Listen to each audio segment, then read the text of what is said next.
એક શેઠ હતા શેઠ.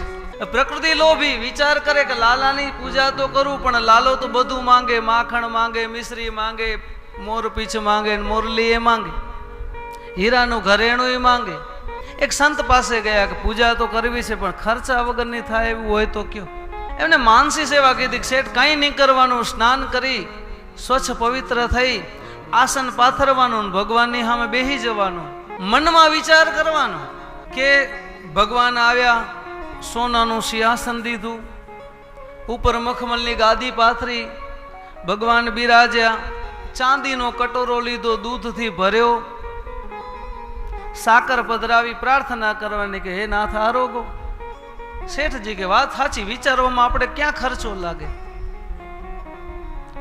વિચાર કર્યો કે આપણે આ સેવા સારી, બીજા દિવસથી શરૂઆત કરી. રોજ શેઠ તો આવી રીતે સેવા કરે ને ખૂબ આનંદ થવા લાગે. હવે એક વખત શેઠ છે આમ જ સેવા કરતા હતા. સેવા કરતા કરતા રોજની જેમ સિંહાસન મૂક્યું, મખમલની ગાદી મૂકી, લાલો આવ્યો, બિરાજમાન થયો, ચાંદીનો કટોરો મૂક્યો, દૂધ ભર્યું, મુઠ્ઠી ભરીને સાકર નાખી.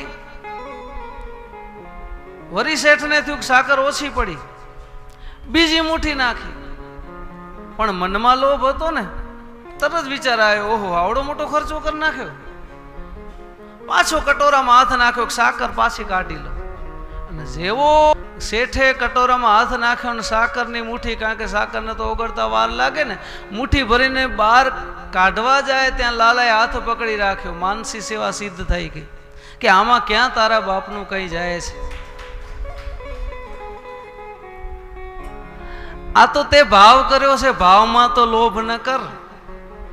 પણ જો ભાવથી પણ ભગવાનને અર્પણ કરીએ ને તો ભગવાન સ્વીકારે.